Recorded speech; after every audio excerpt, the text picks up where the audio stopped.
All right. Welcome, everyone, to our Monday, January the 30th business board meeting. I call the meeting to order. Mr. Bertram, would you mind calling roll, please? Mrs. Schreiber? Here. Mrs. Stewart? Here. Mr. Moore? Here. Dr. Urso? Here. And Mrs. Mulligan is excused absence this evening. Please stand for the pledge. Where'd you hide the flag? Okay. All right. I pledge allegiance To the flag of the United States of America and to the republic for which it stands, one nation, under God, indivisible, with liberty and justice for all. Playing tricks on us. Is there a motion to approve tonight's agenda? So moved. Second. Any questions, comments, concerns, compliments? Nope, if none, then Mr. Bertram. Mr. Moore? Yes. Mrs. Schreiber? Yes. Dr. Urso? Yes. And Mrs. Stewart? Yes. All right, this evening for public participation, we have two folks who would like to speak to the board. I'd like to welcome Police Chief Dave Burke to speak to the board. Welcome, Chief. Thank you. Yeah, grand entrance.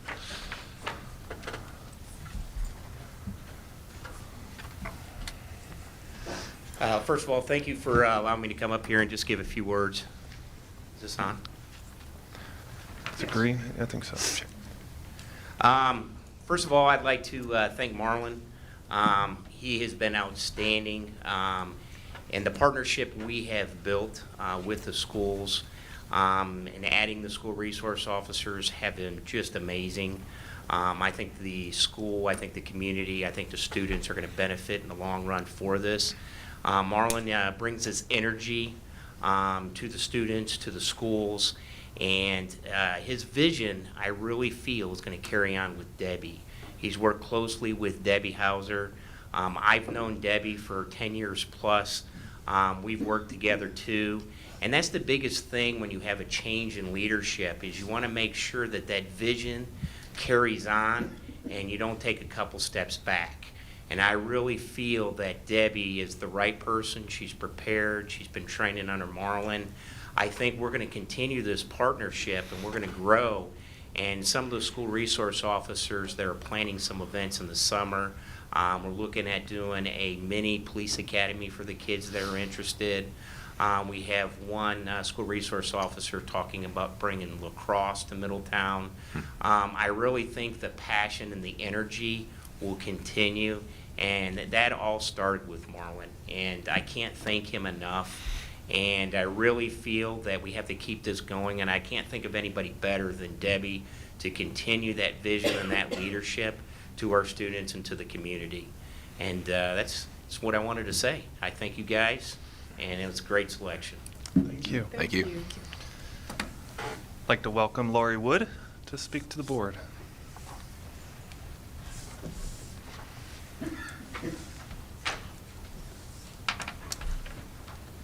Hello, my name is Laurie Wood, and I'm president of the Middletown Teachers Association. This evening, I want to recognize Deb Hauser for her commitment and dedication to Middletown City Schools. During her tenure in Middletown, she has served the district in a variety of leadership roles.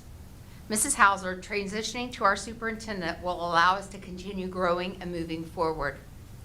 As for MTA, we desire to continue to work together and communicate regularly with Superintendent Hauser. Congratulations on your new role. We look forward to working with you. Thank you. That brings us to tonight's consent agenda. Is there a motion for approval? So moved. Second. Thank you. Any questions, comments, anything within the consent agenda, Mr. Bertram, to make note of? A couple items from the financial side. Julian Grew, there's a 3-year contract to approve that to help us with the continuation of the CAFR that we provide each and every year. And then there are some Butler County ESC contracts and a Warren County contract. And again, these are for special needs services for our students.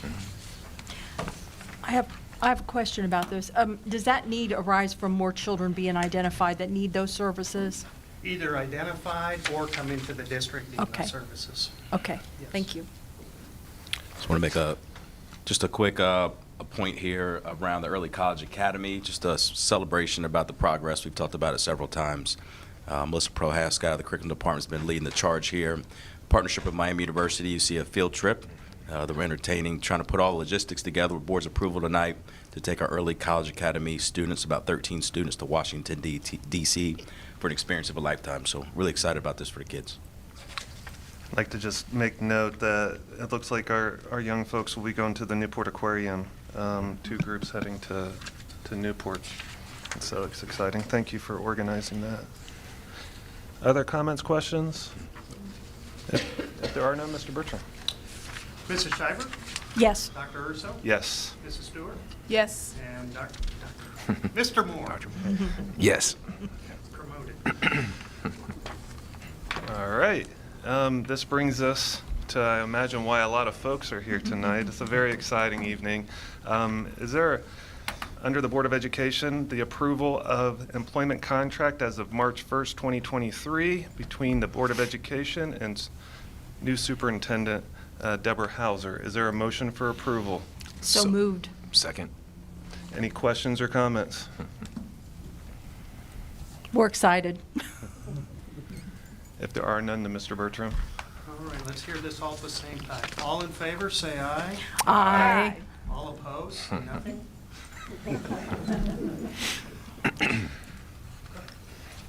I'll say some few words first. No, you can walk up. By all means. We'll wait each other out at the parking lot. No. This was an easy decision on many levels. It's an important decision. It's the most critical decision that we have as board members, and we took this extremely serious. We know the partnership between our teachers and our community are critical, and you want somebody who brings folks together. And for 15 years, we've had somebody in our district that has done just that. Built relationships, built curriculum, and really helped inspire young folks. And we are excited to continue on. Much like Chief Burke has indicated, Mr. Stiles has worked really hard to kind of reset our district. And when we spoke a couple weeks ago, you talked about being a builder. And the person who can take ideas and really manifest those into real important actions. And I have your resume here, and from being a kindergarten teacher to being an assistant principal to being a principal to being a professor to being a curriculum director to being HR director, this is the logical next step. And we are so fortunate, and I look back a year or so ago when we made decisions to kind of position ourselves to make sure that you have this opportunity, that we have this opportunity to make sure that the momentum that we've been able to maintain is going to continue. And so thank you. We're thrilled. I'm looking forward to sitting next to you. And yeah, switch this now. Gonna have to talk some sports. Gonna have to talk some sports a little. But no, it is a great honor. And we know what this means on many levels. And so we welcome our new superintendent as of March 1st, Deborah Hauser. Well, thank you very much. It is definitely an honor to be here tonight, to be in front of you. So good evening to all the members of the Board of Education, to my friends that have come this evening to share in this opportunity with me, my coworkers. It truly is an honor, after serving the district for 15 years. But if we could pause for just a second, right, before I go into the thanks, I'd be truly remiss if I didn't take the opportunity, because this is probably the only chance I'm going to get, to publicly thank Marlon for all that he's done for the district. Now, he told me I wasn't allowed to do this tonight, and Randy said he's going to turn his mic off if he starts talking. Just saying. But working with someone for 5.5 years, right, the way that we've worked together, Marlon, right, you're your work family. Right? So we've had the opportunity for 5.5 years to come in every day. And I knew from day one, when I watched you at the convocation, you brought bold energy, bold ideas, just bold, and just breathed in the momentum into our district. So, and guys, if you ever wonder if Marlon's like that, like behind closed doors, or, is that just the Marlon you see when it's nope, in convocation? He's like that every minute of every day. He is the real deal when it comes to just that enthusiasm and sharing those ideas. So I just wanted to take a minute, Marlon, and say thank you for being such a great role model for me as a superintendent, the next superintendent, and then just thank you for making us all better people working with you for 5.5 years. We will greatly miss you in March, but we're truly excited to see your next step and how you're going to go on that journey. So we're going to miss you. Yeah. So, okay, so back to, so thank you. I just want to say thank you. I had to get that in. Thank you for your confidence, Board of Education, your confidence, your words of encouragement, and then your support of me and the team the work that we're going to do in the upcoming years. So I truly appreciate that. And I also want to say thank you to everyone along the way, from my family to back when I taught in kindergarten, to all of the people. And that sure made me sound really old, Chris, when you went. But truly, I truly believe that the people you meet along the way and the experiences you have along the way truly round you out and prepare you for whatever life is going to bring. So I do want to say thank you, especially to my colleagues in Middletown City Schools for the past 15 years. There's some of them I can't see back there. Behind the TV. But I truly believe in collective wisdom and strengths. You know, you are the strengths of your team, right? So working together as a group, just that collective wisdom and strengths. And I want to say that Middletown families, you are in really good hands. Because from the board down, all the way from the board on down, the passion and the children first is truly here in Middletown City Schools. So it's an organization of collective excellence. So that's going to be very exciting to continue that work with that collective excellence, but just know that you're in really good hands.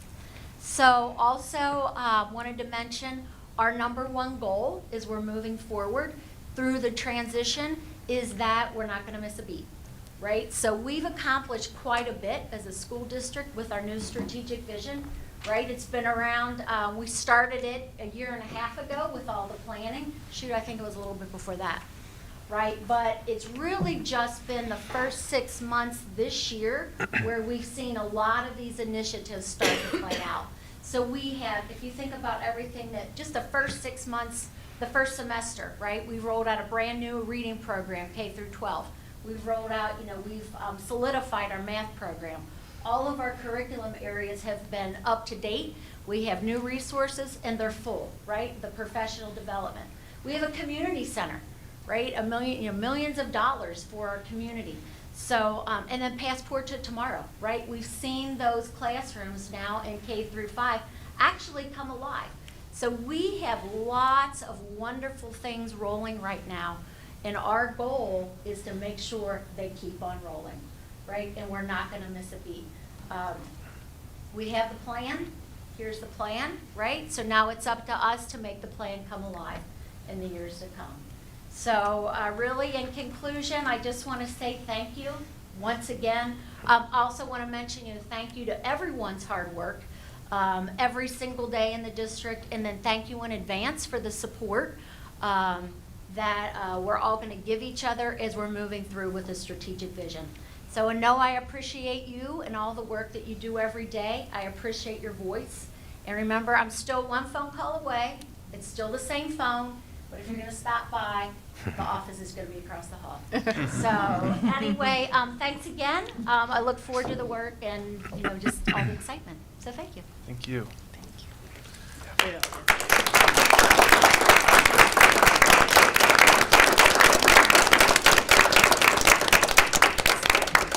I'd like to pause for just a moment and invite Deb up to have a photo with the Board of Education. I don't know if anyone realizes this, but this is a historic moment, right? This is the first female superintendent in the history of the school district, and a time where we're really focused on equity and equality. This is an historic moment, so I think it's definitely worth capturing the moment, and not only celebrating Deb in the new role, but celebrating the hard work of breaking ceilings of this Board of Education. Deb, would you mind coming up to take a photo with your board? 170 years as far back as I could find.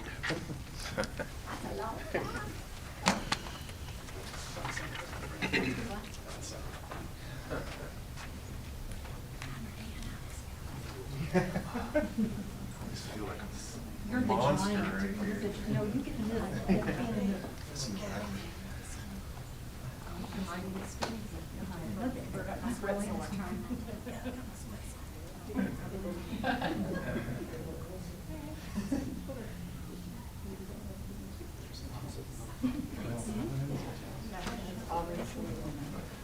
I think there's cake and punch. We're gonna Yep. take a small hiatus and join us for cake and punch.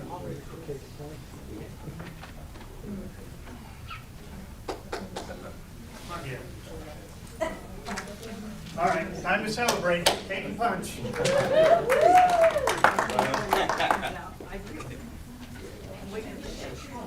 Yes.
This evening on the agenda, we have a presentation for Impact Camp. I think we're going to postpone that and then move on to an ESSER 3 update on facilities and management. Sorry, we're good? We're good. All right. So, Mr. Stiles, whenever you're ready. I'll just kick us off with the conversation tonight. As the board knows, several years ago, we did start to put together a facilities maintenance master plan for the entire school district. We've talked about that a number of times here at our Board of Education meetings. We're at the point in the timeline of facilities maintenance master plan where it's time to start engaging it and also investing in our facilities themselves. I know you've heard a lot of different districts across this country and even here in the state of Ohio with concerns about their facilities, lack of air conditioning, things of that nature. Proud to say here in Middletown City School District, we do not have that concern. But as part of our ongoing proactive work, Mr. Satsing is here tonight to talk about the first phase of really diving into our facilities maintenance master plan. Before he begins, I just want to level set the board. If you recall, around this time last year, we started conversations about our ESSER 3 allocations. Tonight, we're going to have some discussion with you about the remaining dollars for ESSER 3. If you remember when we left off last time, we had those funds set aside to address any facilities and maintenance master plan items that were needed. Tonight, we want to bring those to your attention and talk a little bit about how we'd like to use the remaining ESSER 3 funds and really get the board to get an understanding of what they'd like to use those for as far as facilities and maintenance. So I'm going to turn it over to Mr. Satsing, and then we'll engage in some dialogue after we finish with the presentation. Thanks for being here tonight. Thank you. Thank you, Mr. Stiles. Certainly a pleasure tonight to come talk to the board about the facilities. I'm not going to go into all the detail of the facilities plan. I'm actually going to focus on a couple of very specific areas within the facilities plan, and specifically how they relate to the ESSER funding that we have coming up. I've been here just over a year at this point, so kind of hard to believe, right? So, and through that time, I've had the opportunity to go out to the buildings, every one of them, and take a look at systems and things that are in the building and compare that back to the overall facility master plan about what things we need to do in those buildings. And there's some needs that we need to address going forward.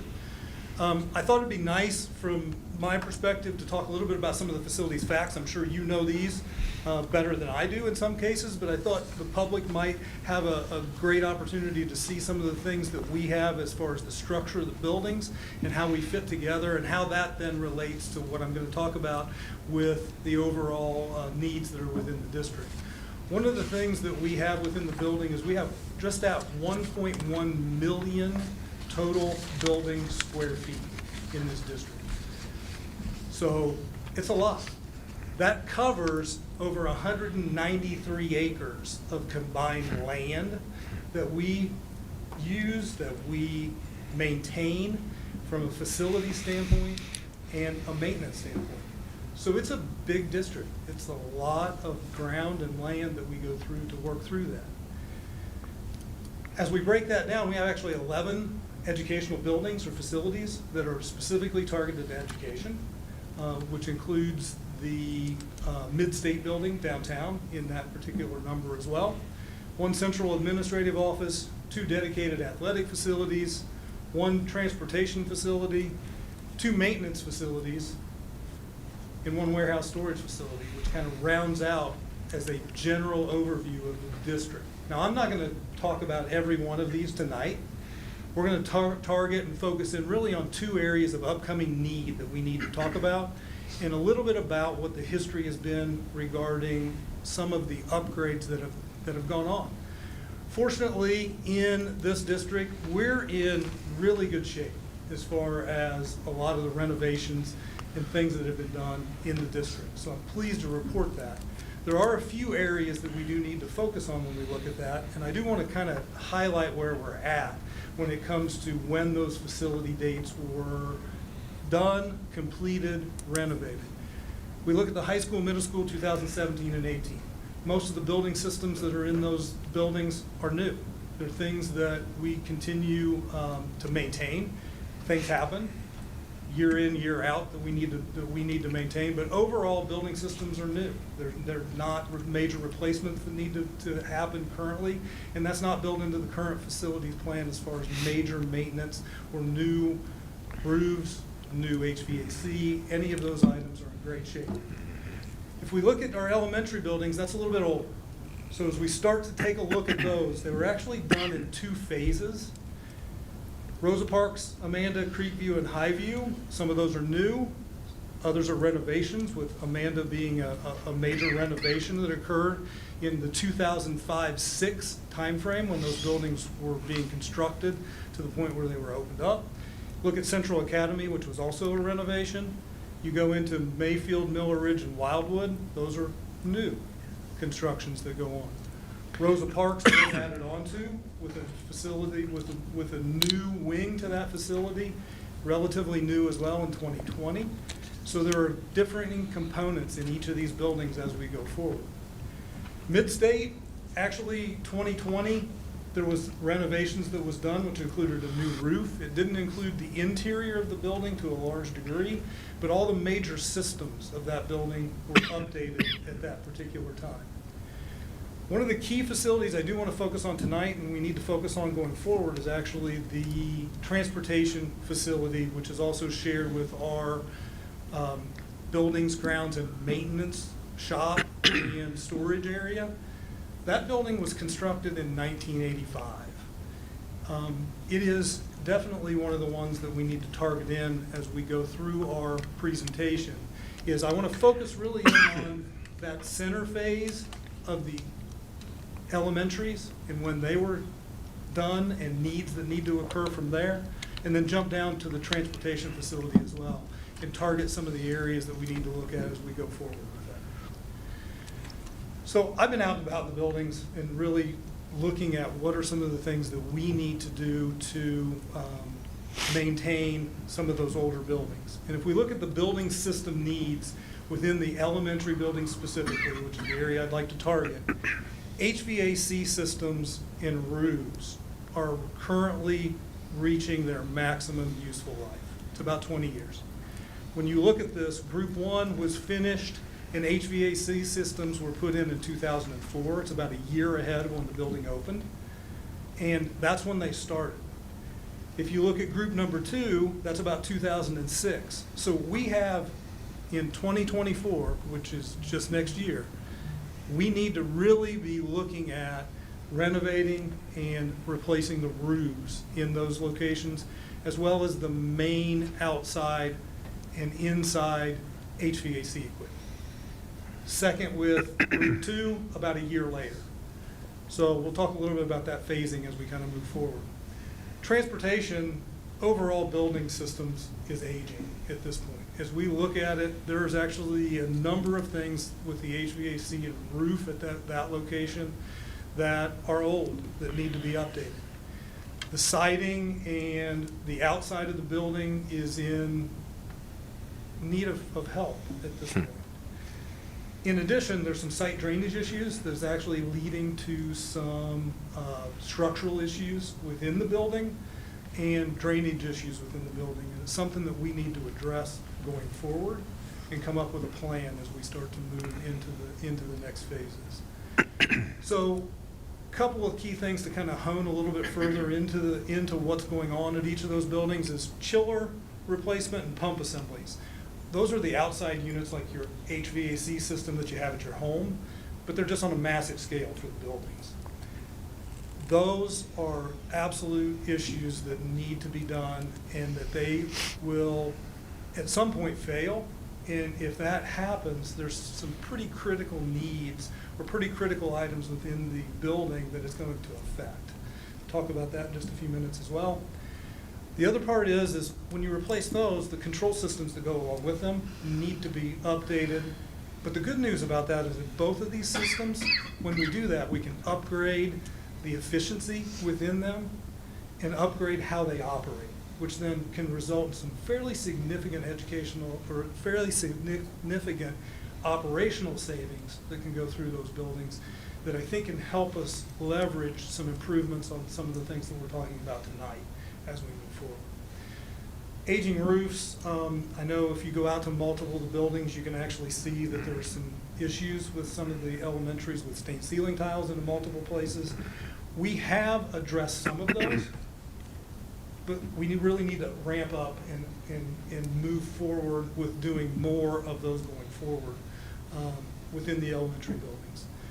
The other piece is that two of the renovations at the Amanda and Central building, their HVAC systems are different than the new buildings.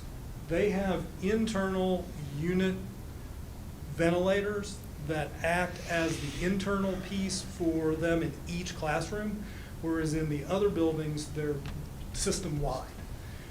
That presents some unique challenges. The issue with that is Amanda and Central, those unit ventilator useful life is about 15 years. We've reached that in both of those buildings at this point, and really need to upgrade those in order to move forward and continue to heat and cool the building as we move forward. So why is that important? Well, one of the things is if we don't replace this, we are not going to be able to maintain comfort within the building, both heating and cooling. Well, that has a huge impact on the users of the building, students, staff, everybody.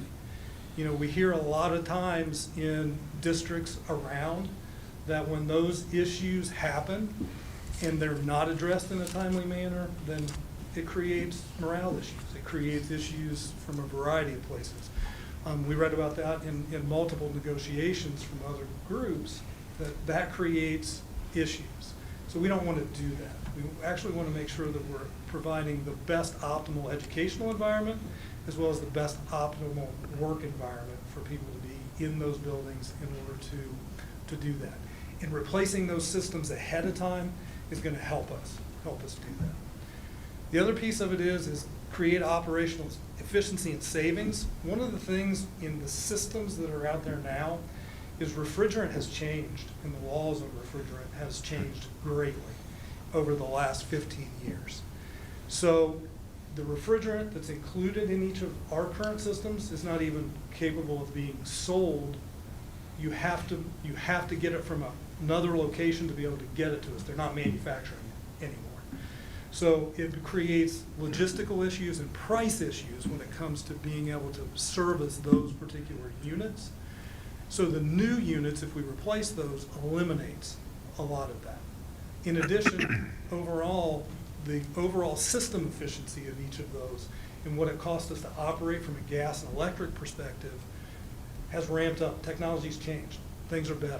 Things are better now than they used to be, and those things definitely relate directly to the bottom line and what it costs to operate buildings. And that continues to go up. So if you look at electric, it's going up. So if we can cut the curve smaller to the point where that is lower, it's going to help us not only today, but it's going to help us, every year from this point forward. And that simply compounds as time goes on. So if we look at all the different ones, and I didn't go through every one of the buildings because I'm going to come back to you later with that as we go through, and we'll talk a little bit about that in the next steps. We've identified over $4 million worth of work that needs to occur in order to address the two issues when it comes to the elementaries alone. Not including in the $4 million the transportation facility. We're going to talk a little bit more about that later as we go forward. But there's definitely a need, if we look at that in today's dollars, every year that we go forward, that number, construction costs go up. It's just kind of the way that it works. But the good news is we have an opportunity. So the opportunity is ESSER. ESSER 3, all of the things that I've identified within those are ESSER 3 eligible expenditures. So all of those can fit in that we can do those items now and use those monies in order to be able to pay for the project and gain the savings that would occur later in that from the general fund. If there's not enough money, right now we know that unallocated is about $2.3 million of unallocated ESSER money, but there are budgets that are out there now that as that comes through, that some of that may free up, and we may actually be able to leverage more. And we want to have shovel-ready or project-ready pieces ready to go in our back pocket to be able to utilize that money if the need arises. The last thing we want to do is to be able to get back to the end of this. It gets to the point where expenditures have to be made and we can't do it, or we can't get the product in place in order to do that, and we send money back. So we definitely don't want to have that as an option.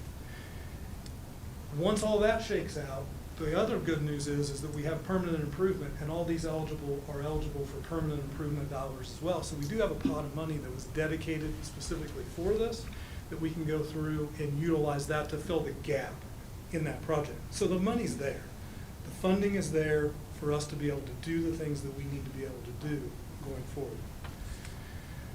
So to change gears just a little bit, transportation facility is something we need to study. And I'm really just providing that to you right now as far as it is something that we need to work on going forward because there are issues. And we know that that is really the last building in the district that directly affects our operations that has not been renovated during those previous renovations that I talked about.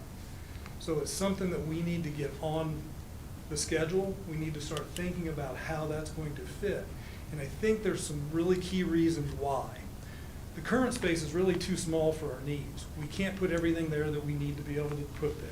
If you look at the break room, you look at the areas that are out there, there's not enough. There's not enough space within the areas for transportation maintenance to do the things that they need to do. In fact, if you have to have a big meeting, you actually have to take the first bay, pull a bus out, set chairs in there to be able to have a meeting at that location to talk to everybody and do training at one location. So overall, it's not ideal. If we go to the other side, it is shared space with our buildings and our grounds maintenance people. Back there is in the back sections where we store all the equipment. There's not enough space there as well. You walk into that back facility in order to do it, and we've got equipment stacked on equipment, behind equipment, over equipment.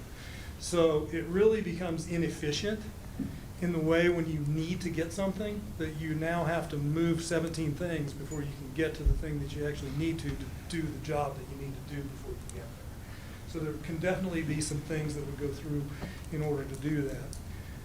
As I said before, the systems that are there are absolutely reaching maximum useful life. I do believe also that a new transportation facility or an upgraded transportation facility, whatever the process we go through to come to a decision with would be the best place going forward, would improve the working conditions that are out there as well as retention of people. I go to other districts as well and have been in multiple other districts, and you compare them to some other facilities that are out there, and we don't stack up as far as the ability. And I do think that that plays a part in being able to retain and attract employees. If I can get the same amount of money here, and I don't have a great break room, and I don't have a place to hang out between my routes and do the things that we need to do, I'm gonna go to Mason who does, or I'm gonna go to another district who does. So I think that will help in that. And you know how much trouble we've had as far as retaining and maintaining bus drivers. And that goes as well into the grounds and maintenance crew. The other thing is I think that if we look at this in a strategic fashion, we can improve the overall organizational structure and get efficiencies in the way that we do that, including being able to move things from some other facilities, being able to look at closing down potentially other areas that would allow us to help fund this particular structure. So I think it definitely takes it's time for us to step back, take a look at it, and plan an approach to addressing these issues going forward. And again, I said there's significant funding, I believe, through other operational savings that I believe we can pay for a significant portion, if not all, as we go forward in looking at this. So that's things that I'm going to bring back to you as we go forward. I'm really just putting a seed about where we need to go, because what I need next step-wise, I'm not asking for approval for anything tonight. My goal here was really to do a plan. I know that we're looking to allocate available ESSER funding That's going to be a future discussion for you and tonight and a future need that we're going to need to do that. My proposal tonight is I think this is where it needs to go, based upon the need that we have and what we need going forward from a district's perspective to maintain our services and provide a safe and sound educational environment. I believe that we need to then start going through this to solicit contracts for HVAC and roofing needs in a phased approach based upon the 2 years that we've got remaining on our ESSER, as well as timing that to the needs of the building. If you recall, those are in 2 phased approaches as well. That we come back to you, those will all come back to you with a plan to take advantage of the eligible ESSER money to start off with first, do contracts to do that, which I'll bring back to you with specifics on the buildings. We've already had contractors out looking and evaluating all those with baseline budget numbers. We'll solidify those going forward, but that's definitely something that we need to look at. And then my next piece is that I do believe we need to engage in a study with architectural firm in a design build concept to be able to look at opportunities and structure for a upgraded or renovated or new transportation facility. And I do believe, based upon initial discussions, that based upon the land that we have at that location, that it can fit there, that it can fit without purchasing additional land, that it can be done in the existing location. There is some ingress or egress issues that we want to kind of work through, but those are details of the plan. It's really just conceptually tonight, talking about what do we need to do going forward. So that's really my presentation at this point, and would certainly open it up to questions about the specifics here and whatever other facility questions you might have. So. I just had one question. First, I think that those are all reasonable requests. I've noticed, just an observation, our roofs on many of the buildings that certainly need work, and I'm certain about the HVAC systems. We've had discussions about that for a couple years. Timing's right while we have the remaining ESSER funds. My question was about the transportation, the new facility. You mentioned the $4 million. If we go forward with the feasibility study, are we able to remain within that $4 million? That would be in addition to the $4 million. In addition to the So $4, that yeah. would be, we do have a budget number at this point that I think can be in that ballpark. Okay. But it's separate to that number. Okay. But I do believe that the operational savings that we can achieve by doing some of the other can help fund any debt that might happen to occur on that particular facility. Okay. Okay. Thank you. Sort of like a house bill project. Yeah. Yep. More to Very come. similar. Yeah. No, go ahead. Where's the transportation? So transportation is off of Cincinnati Dayton Road as you are heading towards Monroe, right prior to getting to Oxford State Road on the right-hand side. So it's before you get to Burns Nursery on the left-hand side. Okay. So it's, yeah, there's a car dealership on one side of it and the rental Rental. facility on the other Yeah. side of it. And the 4 million is just for the elementary schools? 4 million estimate is just for the elementary project. I purposely did not put anything on this until we get a feasibility study because I did not want to put out a number that is incorrect. We had some initial discussions around that, but there's just too many unanswered questions at this point before we can really put a number. But we do believe that the savings from a variety of these projects can definitely help fund that. And did the 4 million include replacing the HVAC units at Central and Amanda? It did. Okay. I had a couple. First one for Randy. Is this included within the 5-year forecast, any of these pieces that he discussed tonight? Well, the 5-year forecast only relates to the general fund. We do receive $2 million a year for our PI funding. Mm-hmm. So we've got, and I think we have about $2.5 million still in that fund this year. So we're in good shape to anything that we can spend with ESSER to pick it up through the PI fund. All right. And we do have plans for additional items that go back specifically to the plan, the facilities master plan, that ties into some of that funding as well, that we want to continue operating now. just continue to push the ball forward. And you made a note that 20 years ago, the technology that we have now is obsolete. Is there any, and I don't know if there's a good answer to this or not, but looking 20 years out from now, I mean, it would appear that we're in that transition period where like alternative kind of energy sources, whether it be solar or some other source, is it out of our budget to consider those kinds of things, to be forward thinking, so 20 years from now we're not looking back saying, gosh, this stuff's obsolete, and we have to reboot this stuff? I do think there's an opportunity to look at a couple of options with that. I do think complete major system overhauls of like going to a geothermal in buildings that already exist is out of the price range Yeah. at this point. I think that ship sailed at the point when those were Well, going. Bill. As we look at newer options, then I think we can look at that. I do think there's some opportunities, and part of looking at some of the feasibility studies going to look at that on a new facility. So I do think upgrading the efficiencies is definitely something we need to work on. I would be hesitant to go as far as doing a full system geothermal type upgrade. Okay. And I know that we have trailers behind our high school, middle school space. Are those fully, what are those? What are you? Modular. Trailers. Behind those spaces. And we also have a garage back there. What is that used for? Because when you talk about not having space for our facility people, I'm just curious. I know that you guys think through all this stuff, and so I'm just trying to. So great question. The garage area that's behind the modulars is fully right now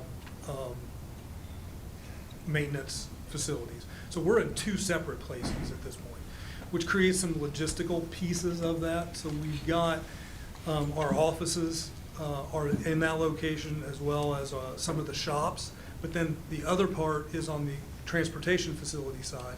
So it creates, we've got some equipment there, some equipment here.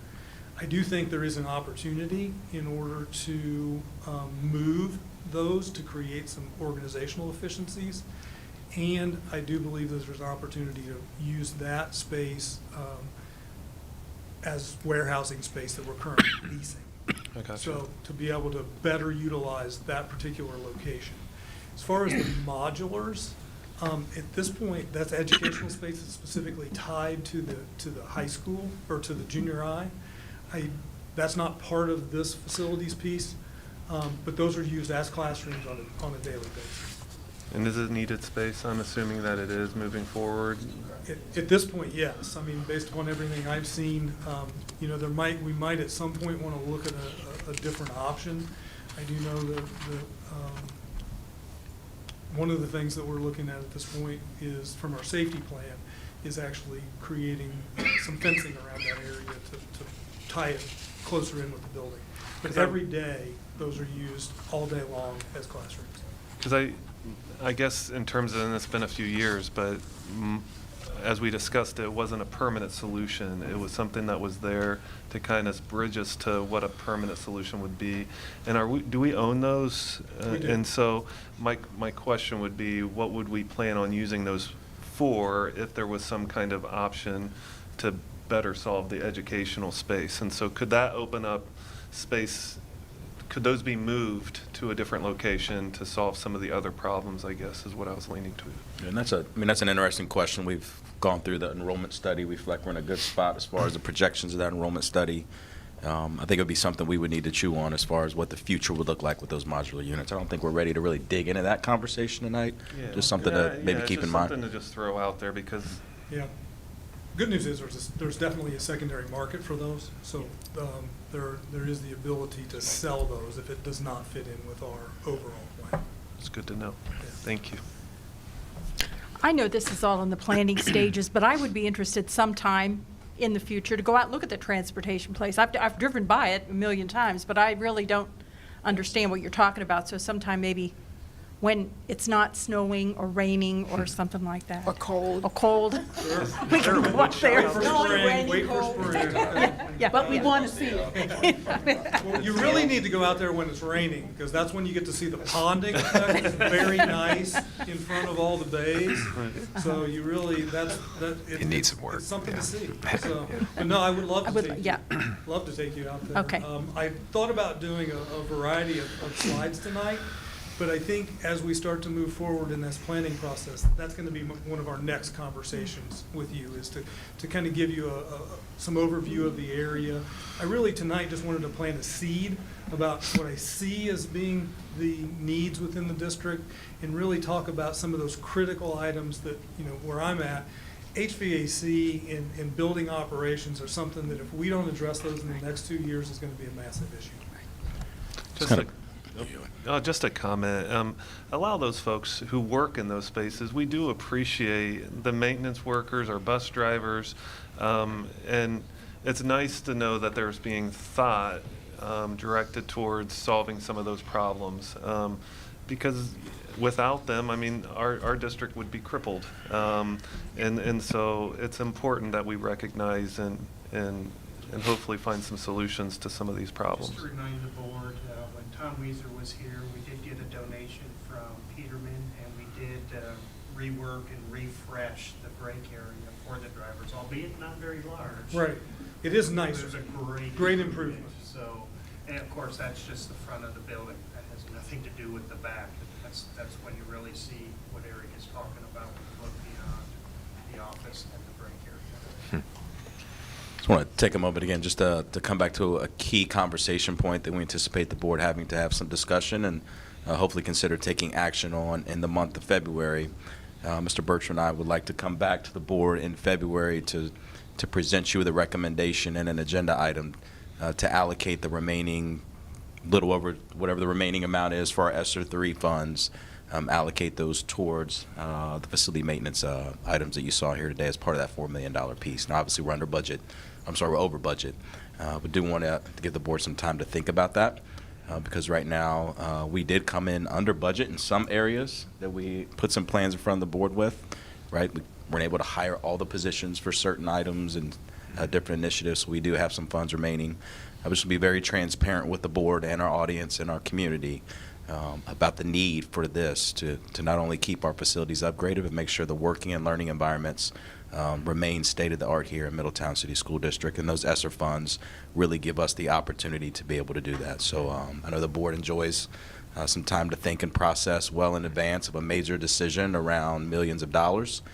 So wanted to formally say that here tonight so we all have the understanding in February that on January 30th we did have the conversation so that when you see the agenda item, we've gone through the right protocols as a board to really consider taking action. And I would hope the board would be in support of using those ESSER funds for these facility items today. Thank you, Mr. Sotzing. Really appreciate you being here today. Yeah, thank you. Thank you for the opportunity. All right. All right, that concludes our presentations for this evening. Under H, Human Resources, there is a memorandum of understanding. Is there a motion for approval? So moved.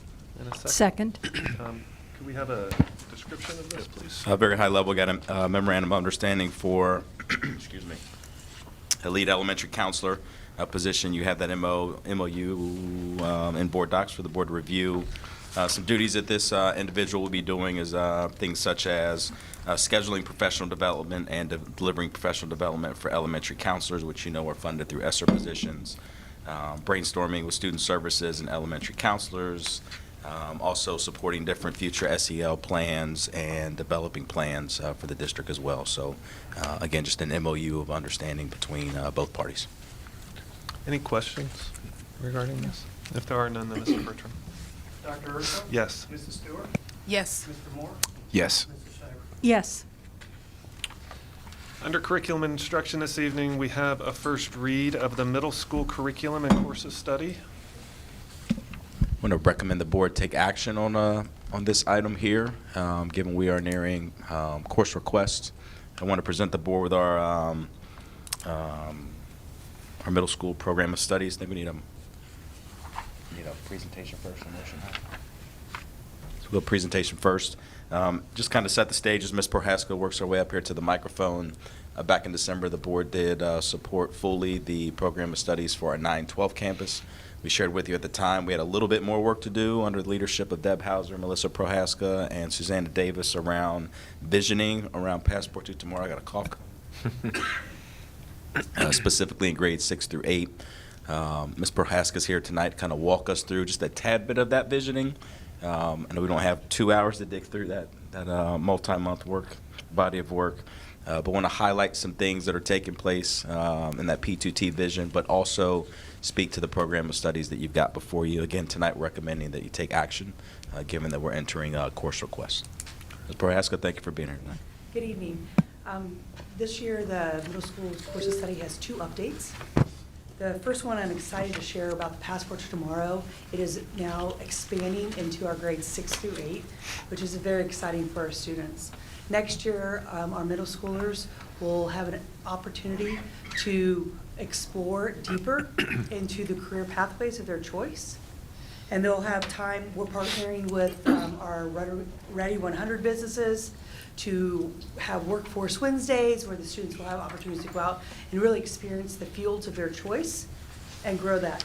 Right now, the middle school has assembled a team, and we've been working through the lower logistics, the weeds, to exactly how it's going to look.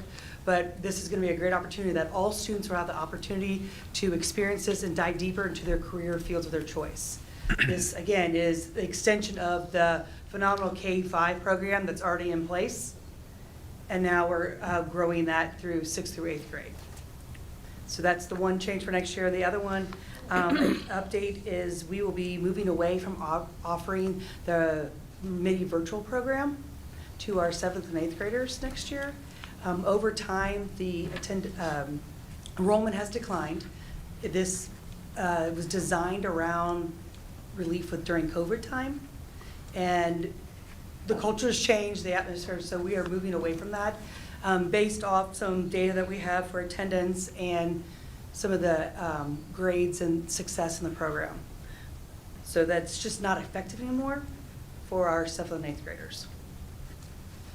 Those are the 2 updates for the middle school course of study for next year. The board probably has a couple questions around. I tried to put a cough drop in, I apologize. Around the middle school virtual program. If you recall, back in the fall, we talked about the data around our virtual students, the middle school specifically, and how the model was underperforming. As we've done some research, specifically just here locally, the interest in our middle school students in the virtual program has significantly declined. And there's a large degree of staffing that is required to facilitate the middle school program for virtual. So we're recommending that the overall virtual program no longer exists at the middle school, but we are recommending that the alternative program that is in place remain intact for our middle school. Reason being, we have had some students who've been able to avoid some disciplinary measures, but being able to place them in the alternative program, similar to what Mid-State used to be, but modeled for middle school. We're able to keep those students engaged and continue to give them the educational experience that they need to stay on track. So we're recommending, yes, that it transition away for the reasons Ms. Prohaska said, but a key piece for next year is making sure MVPA, as you hear it being referenced at the middle school, remain intact for certain students. How many students or families are impacted by? Currently, there's 85 students in the program, only 37th graders. So next year, to be 8th graders, there will only be 30 students. If you recall, in the height of COVID, we were near 195 students in middle school virtual program. So when we talk about the steep decline, you cannot get a reference point with that 195. How many staff? Currently, we have 3. 3 staff.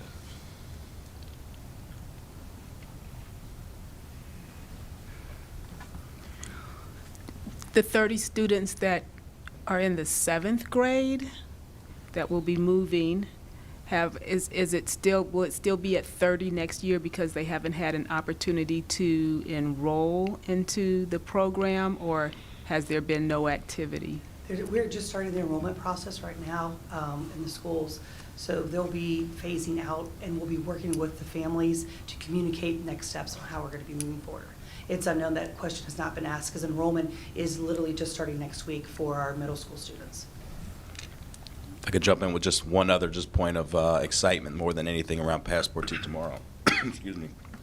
The board has had a chance to get inside of our P2T classrooms at the elementary. I know you had a wonderful experience being persistent and problem solvers. As you've been in our our elementary, excuse me. Our elementary P2T classrooms, as you know, the focus has been on awareness. As you've heard Ms. Prohaska say tonight, sorry, man. Really shifting the focus on our 6-8 band around exploration. And as you get into that secondary level, there'll be more specialization.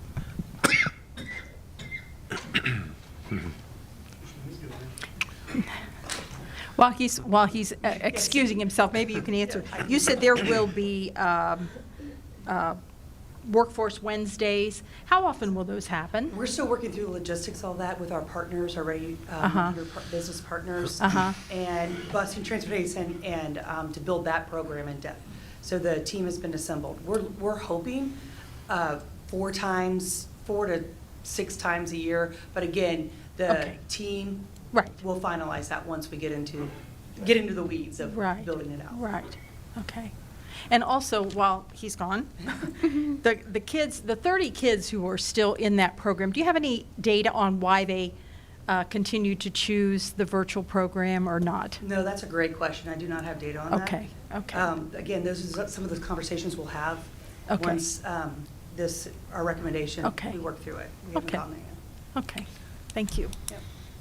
Do you know how many families that represents? I don't know that. I just know by students. By students. And so there's no opportunity for virtual learning for those students. They would have to come back into the classroom at this point. Yes, at this point, that is the direction we're moving.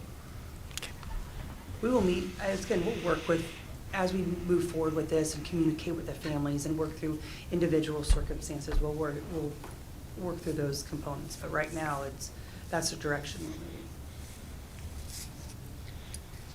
Have you thought about what kind of supports might be in place for kids just transitioning back? Will there be extra anything for them? That's a great question. I'll definitely put that down as we work through the transition process. Yeah. I'll make that suggestion to the middle school. Okay. Has this been communicated to all the parents? No, it's just, we're working through that right now. That was just our first recommendation. That's our next steps. Mr. Valenti and the counselors at the middle school will be contacting the parents. Have they been in this conversation at all? Yes, all the way through, working through this. And did they give any insight in regards to? They're in favor of moving this direction. Okay. It's just the MVP just has not been as growing. It's not as effective as it was in the beginning. As you saw, their enrollment's down. It's just a different transition time. Absolutely. Other questions? I believe we need a motion for approval. If this is So moved. Is there a second? Brilliant. I'll second. Yeah, I'm still thinking. Other questions? Are we ready to vote?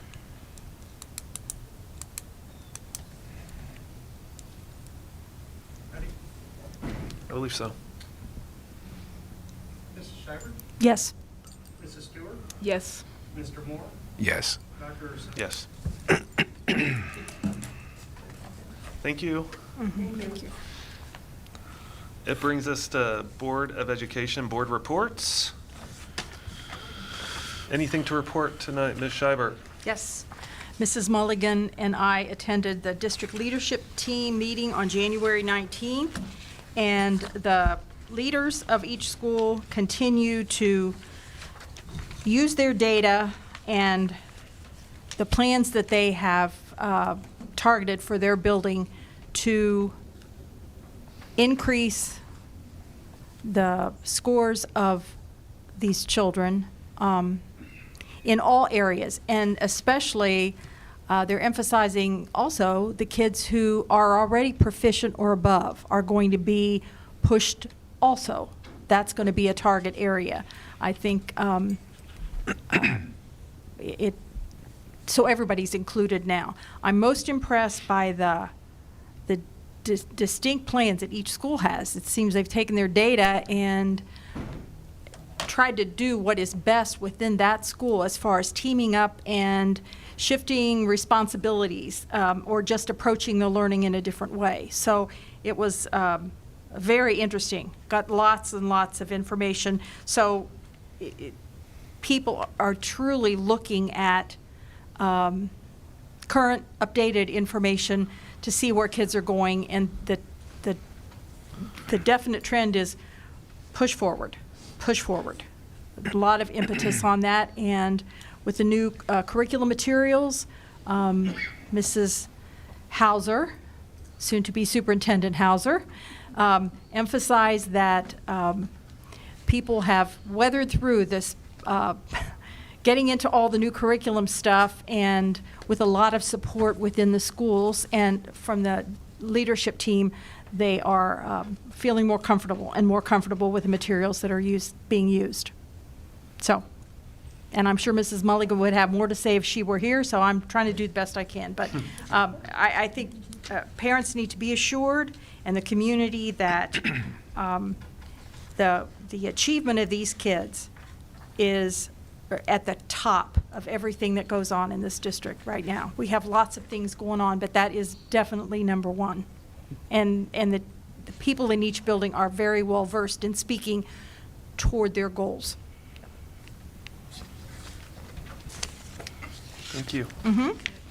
Ms. Stewart? Yes, I attended Butler Tech meeting on last Tuesday. I enjoyed that very much. I shared some information with my colleagues here, and they have several new programs that they're offering for their 23-24 season. It's a real asset for Middletown. I think they provide great programming. Middletown seems to be taking full advantage of the resource, so I was happy to learn that.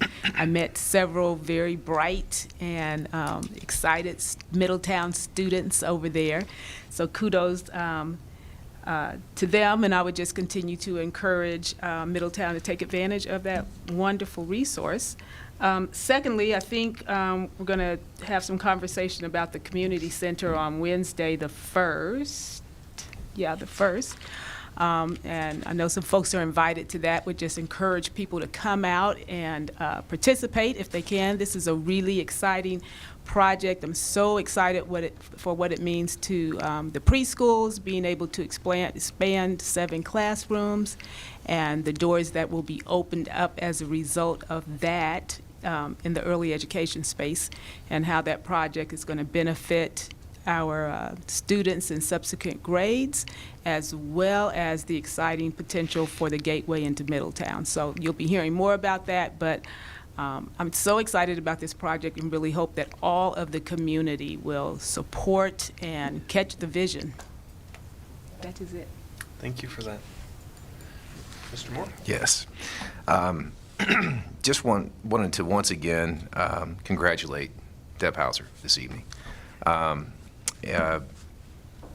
Many of us in the district and folks in the community have seen Deb's work for more than 15 years. I just want to say congratulations, because you're very deserving of this opportunity.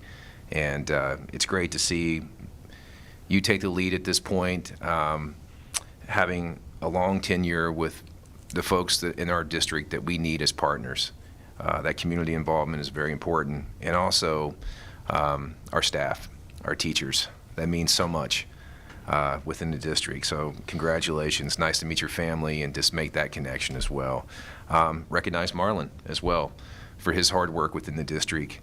We've heard a lot tonight about that energy. That energy is very much real. And we've been a part of that now for more than 5 years. As we go through this transition, I'm sure that we're off in a good direction. I also want to recognize Mr. Bertram this evening. Let the community know that Mr. Bertram was awarded through the Government Finance Association for his work in financial reporting. So certainly want to express our appreciation for all of his hard work. And that's all I have this evening. Thank you so much. Thank you. Yeah. I'd like to congratulate our middle school wrestlers and our high school wrestlers. I noticed that they've been out and active and having a good amount of success. Our girls basketball for a win at Coleraine, or I don't know if it was at or at home. I just know that they were excited. I saw a video of them after the game, and they were amped up, and they should have been, because I know they've rebooted that program, and they're having fun and being successful. A reminder to our high school seniors. The Middletown Community Foundation, the deadline for their scholarship is Valentine's Day, February the 14th of 23. And so I know it's going to get here quick in regards to the end of the year and all the, hopefully, accolades that they have earned. And so go talk to Coach Campolongo and others at the high school and get those things done. Please do. And to echo what Mr. Moore had indicated around Mr. Bertram, Randy, in terms of his accomplishment, I just wanted to read the first paragraph of the letter that I received that congratulated our district. It kind of gives you a little feedback on what this means. It said, "We are pleased to notify you that your annual comprehensive financial report for the fiscal year ending June 30th of 21 qualifies for the GFOA Certificate of Achievement for Excellence in Financial Reporting. The Certificate of Achievement is the highest form of recognition in governmental accounting and financial reporting, and its attainment represents a significant accomplishment by a government and its management." It's no joke. And so we appreciate Mr. Bertram. I think our community realizes we were not going and asking for tax dollars for levies, that we're very careful fiscal stewards of public dollars, and we're able to do things with the monies that we have. We have smart people working in our district that are stretching our dollar as far as possible to make sure that we have a great working environment, that our students are in safe spaces and enriching spaces.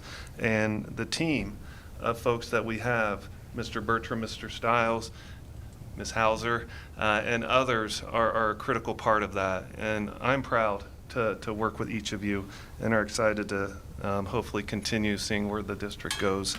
And so congratulations, well-deserved recognition. Well, thank you very much for that. I must also say that my team is highly responsible for that as well. It's a well-oiled machine, and makes it easy for us. The contract you approved tonight with Julian Groove is our other partner in putting that CAFR together each and every year. And Jason, who is our lead accountant, does a fantastic job, has a lot of patience with me, and keeps on me, make sure we get everything in as we need to. And it's a pleasure getting that award each year, because it does say a lot for what we're doing for the community and being good stewards of their money.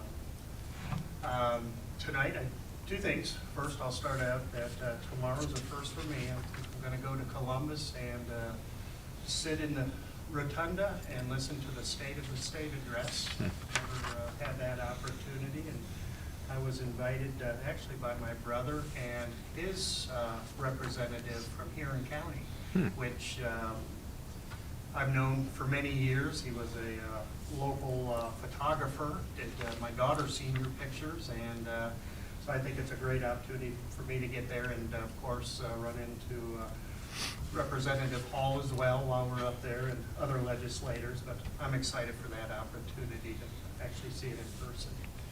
And then finally tonight, Debbie, I am really excited to work with you.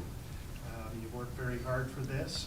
I'm very honored to say I'm the first treasurer, not only to work with the first African-American superintendent, now the first female superintendent in 170 years for this district. Wow. I think it's quite an accomplishment. I think the board, you deserve the credit for that.